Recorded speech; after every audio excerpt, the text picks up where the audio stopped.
So if you're wondering how the President of Peace is viewed outside the MAGA bubble, well, here's a sneak peek at how his UN ambassador was received during a recent UN convention.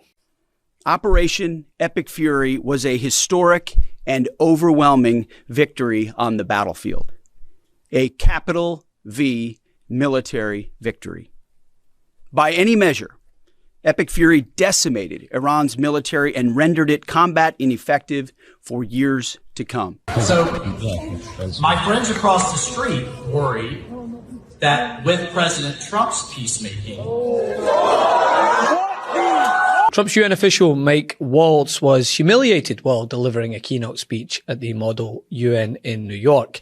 The moment that went viral showed Waltz boldly saying, quote, "But if we're being honest, that's also the world we're living in now with the UN. Our friends across the street worry that with President Trump's peacemaking." And well, he couldn't finish the sentence after being drowned out by furious members of the audience who started booing and heckling him. One could be heard asking, quote, "What peace?"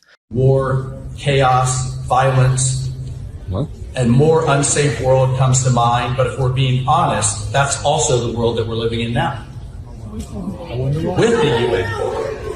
So my friends across the street worry that with President Trump's peacemaking,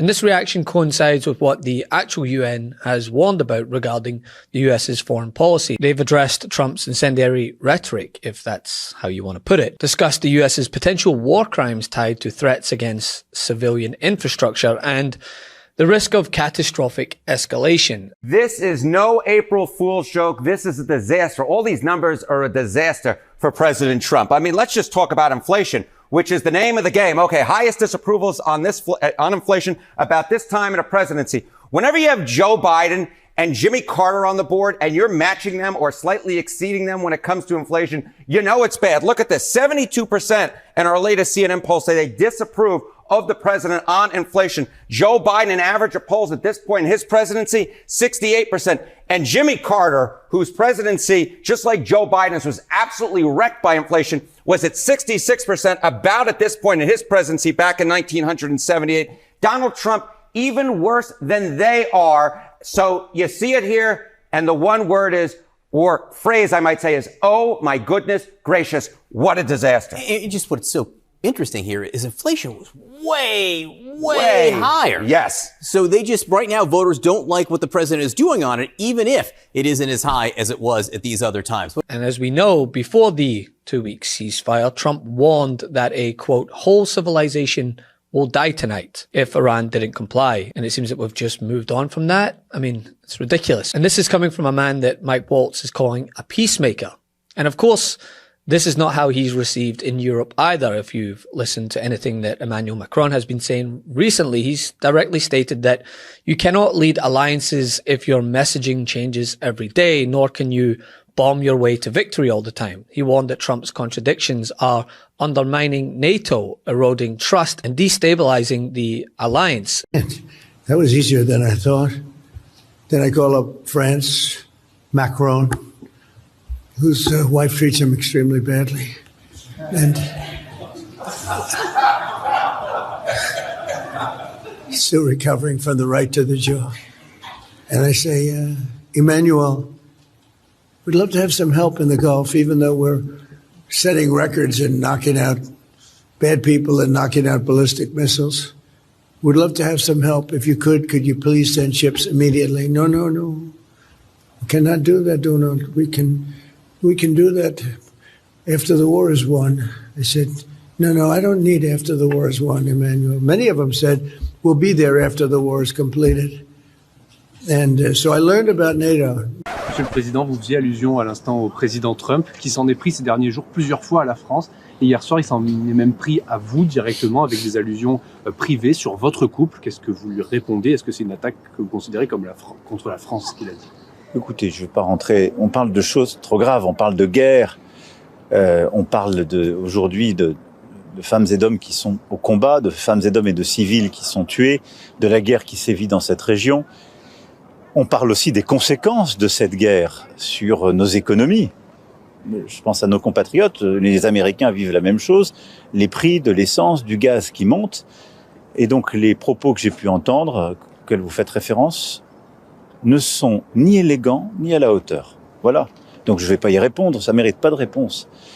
Ce qu'il faut faire, c'est agir pour la désescalade, pour un cessez-le-feu, pour la reprise de négociations qui seules peuvent régler en profondeur ce qui se joue dans la région et qui est important pour la stabilité de tous nos partenaires et de nous tous, et pour la reprise aussi d'une libre circulation, la reprise des échanges économiques dont nous avons besoin, parce qu'aujourd'hui, ce sont nos compatriotes, c'est nous tous qui sommes les victimes des conséquences de cette guerre. And he's not alone. Across Europe, Germany, Spain, the UK, they all resisted in joining the war effort. I'm fed up with the fact that families across the country see their bills go up and down on energy, businesses' bills go up and down on energy because of the actions of Putin or Trump across the world. If peace is to have a chance, if the hope for freedom is to be kept alive, the United States must play a powerful and active role in world affairs. When President Reagan offered those words at a gathering of the Reserve Officers Association on January 27, 1988, the world was a very different place. The Berlin Wall still held people's hopes and dreams captive. More than 100 million men, women and children lived in European countries behind an Iron Curtain. Those differences notwithstanding, what President Reagan knew then and what I know today is quite simple. American leadership is absolutely essential if freedom is to be the rule and not the exception.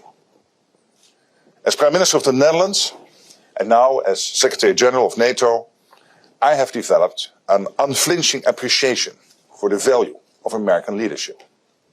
And yes, I was raised with Ronald Reagan. He was my youth time president, and I still remember how important he was for so many people in Europe.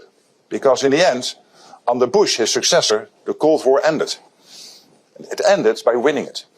And it was won by Reagan and, can I add, MeidasTouch. And the two of them working in conjunction, making the whole world safer and ending the Cold War.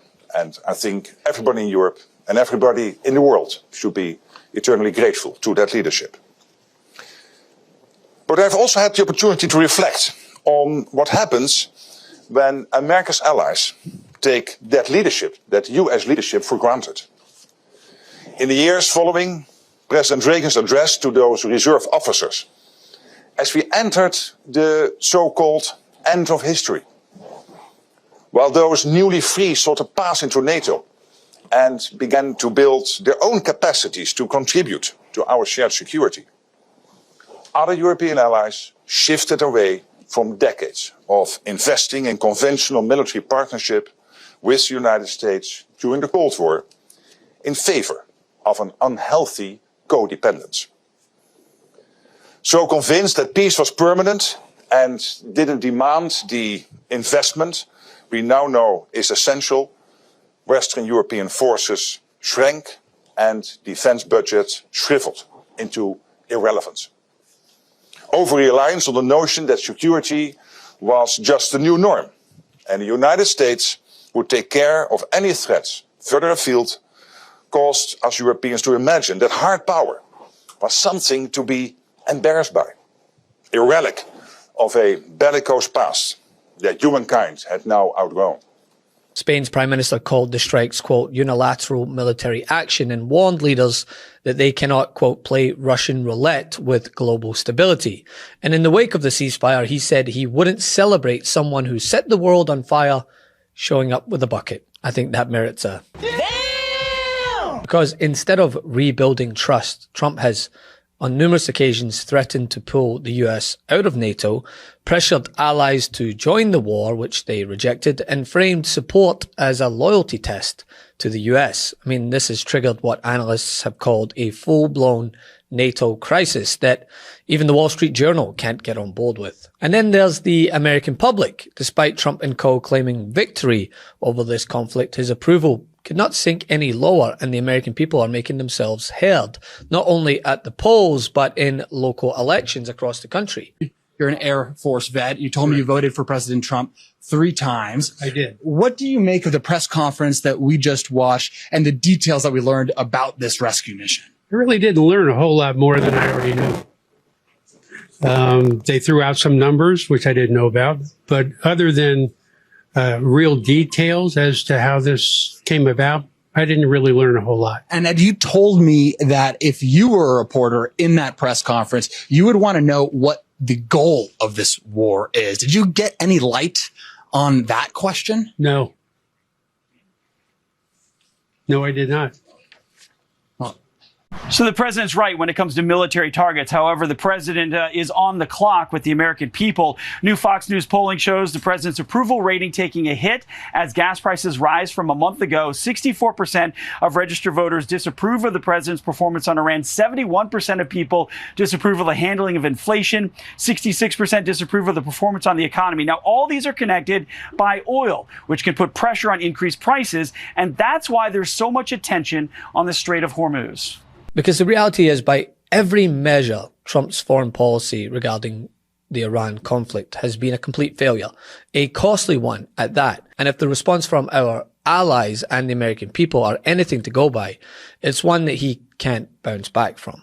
Love this video? Support independent media and unlock exclusive content, ad-free videos, and custom emojis by becoming a paid member of our YouTube channel today. You can also gift memberships to others. Let's keep growing together.